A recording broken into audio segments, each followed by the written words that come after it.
Bonjour à tous, donc Hélène Elchaninov, cardiologue au CHU de Rouen. Nous sommes en direct du Palais des Congrès Porte-Maillot à Paris, donc des journées européennes de la Société française de cardiologie.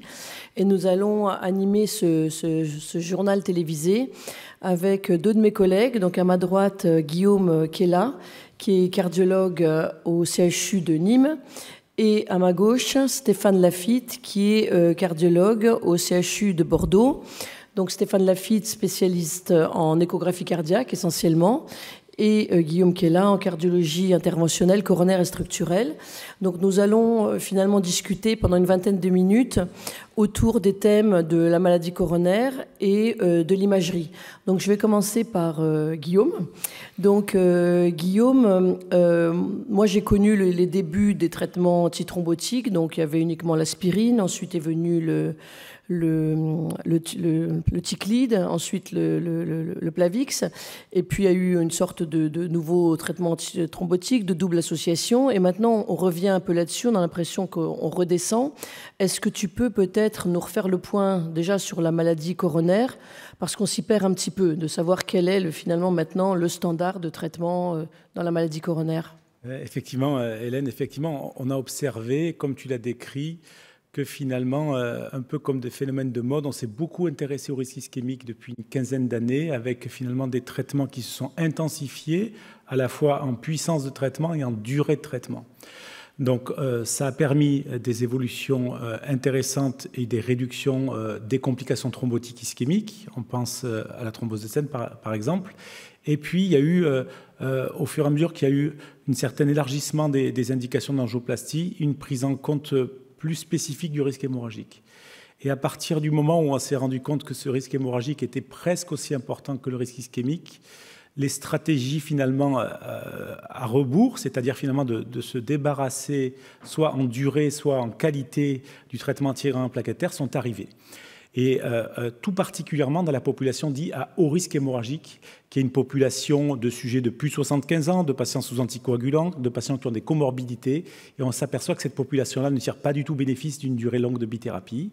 Et si on s'intéresse à cette population particulière dans la maladie coronaire, on s'aperçoit que finalement des durées très courtes de bithérapie sont nécessaires, parfois 1 mois de bithérapie antiplaquettaire. Donc il y a vraiment une réduction de la durée chez les patients à haut risque hémorragique.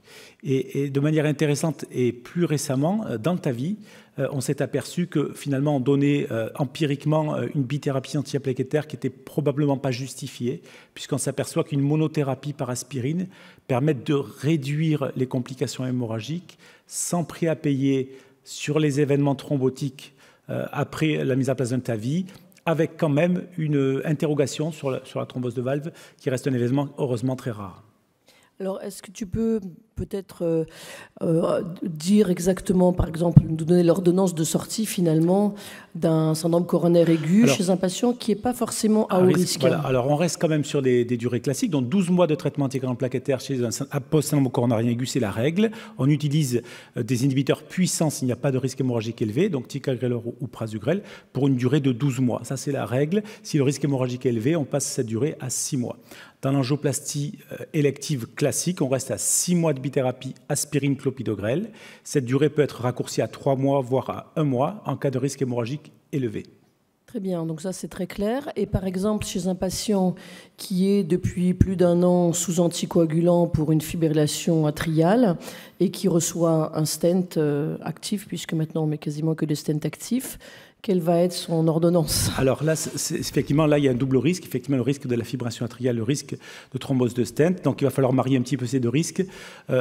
On s'aperçoit que la triple thérapie est très courte. Maintenant, la durée est très courte. Elle est au maximum d'1 mois. Et elle peut même être finalement pendant uniquement la durée hospitalière, puis on poursuit l'association anticoagulant clopidogrel sans aspirine.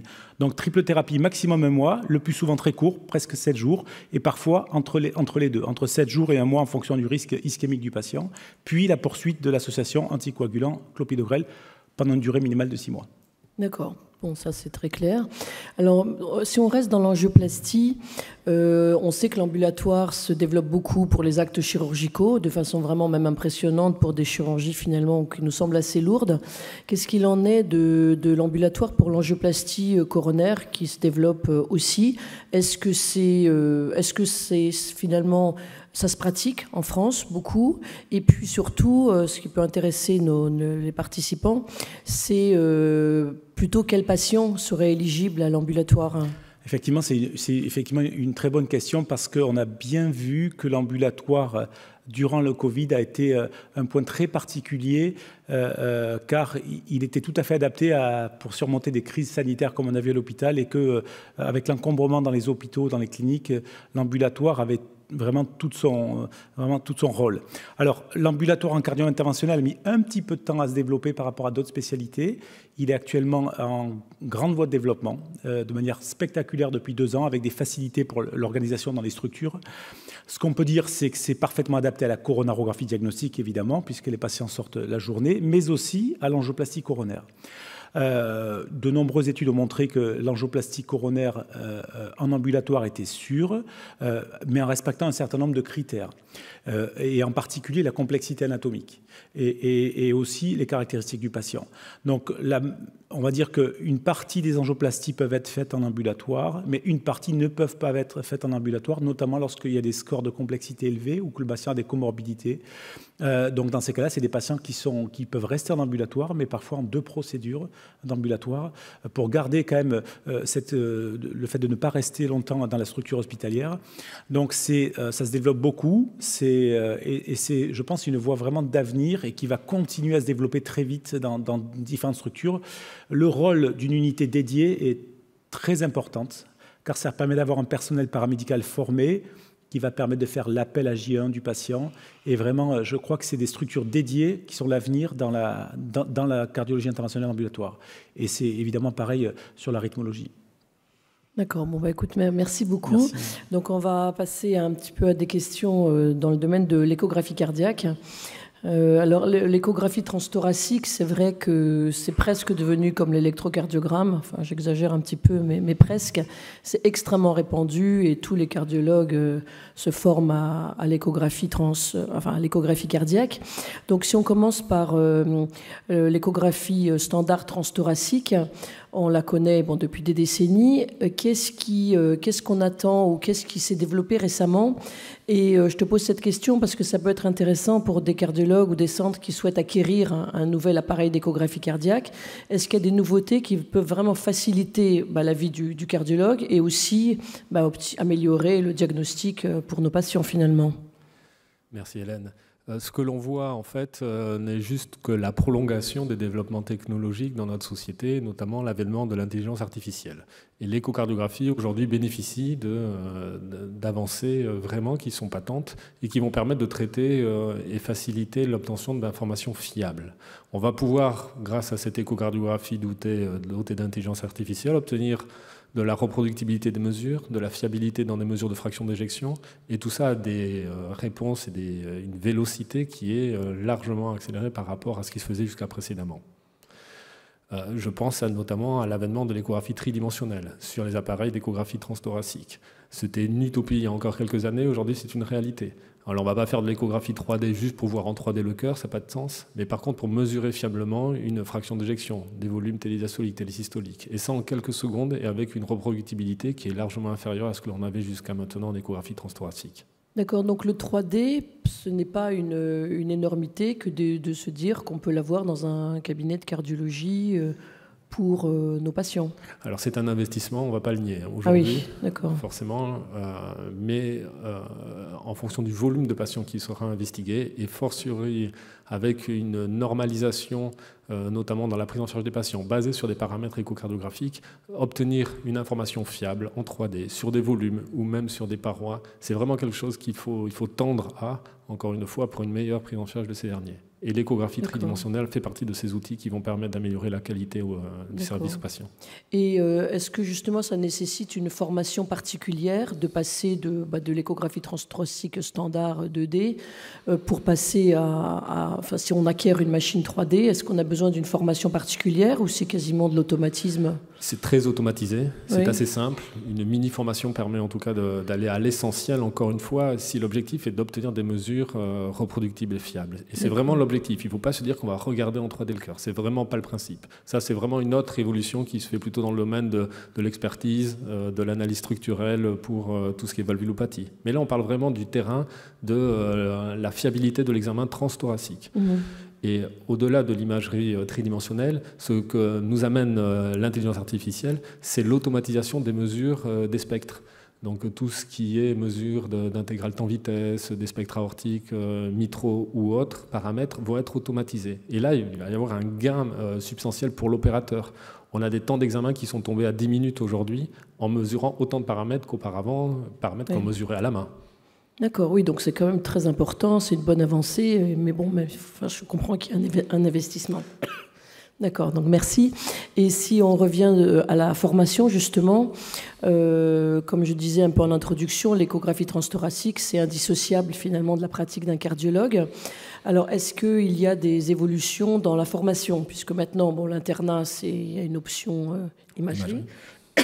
Et est-ce qu'en dehors de cette formation théorique et puis au laboratoire d'échographie, est-ce qu'il y a maintenant d'autres façons d'apprendre l'échographie et de s'améliorer pour de meilleurs diagnostics finalement?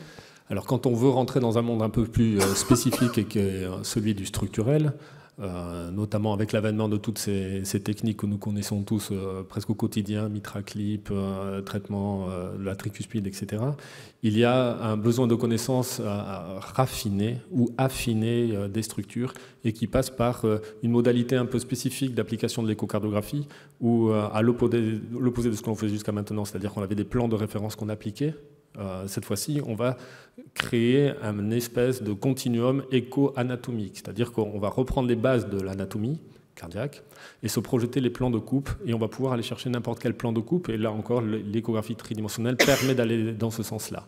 Mais pour obtenir ce type d'informations, pour au moins savoir aller les chercher, il faut vraiment reprendre les fondamentaux de l'anatomie, et de l'anatomie dynamique, ce qui n'était pas possible jusqu'à maintenant, parce que vous comme moi, vous savez qu'un cœur arrêté ne permet pas de voir la dynamique d'une valvulopathie, notamment, mais grâce à l'avènement des mannequins de simulation, et on a la chance aujourd'hui au JESFC d'avoir un village de simulation où l'on peut vraiment pratiquer sur des mannequins de simulation l'échographie transthoracique, transœsophagienne et prendre connaissance de cette anatomie cardiaque en mode dynamique.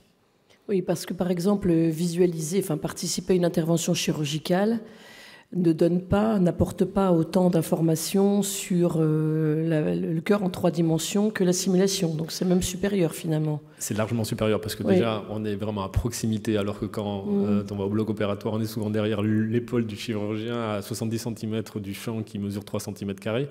Là on est vraiment dans un écran, on est dans la structure, mais surtout on la voit de façon dynamique. On comprend une coaptation de la valve mitrale, on comprend une dynamique de valve ou des sigmoïdes aortiques, on change de dimension. Et est-ce que, par exemple, parmi les internes qui sont passés chez vous, vous sentez vraiment qu'il y a un pas qui a été franchi avec ce passage par la formation en simulation ?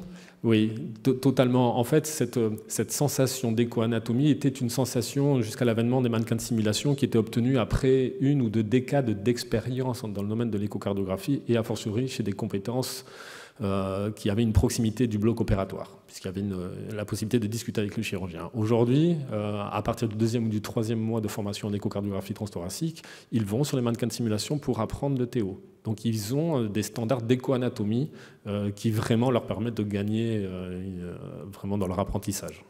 Oui, donc malheureusement, tous ceux qui sont en distanciel ne peuvent pas avoir la vision de ce plateau de simulation qui est vraiment magnifique, qui est ici au 3e étage, avec des ateliers de toutes sortes, à la fois en échographie cardiaque, mais aussi en cardiologie interventionnelle. Et non seulement ça apporte en termes de formation, mais c'est très attractif pour les plus jeunes. En fait, ils cherchent à participer à ces ateliers et à se former par ce biais avant de se former en direct, notamment pour les procédures invasives. Je pense que c'est un grand plus.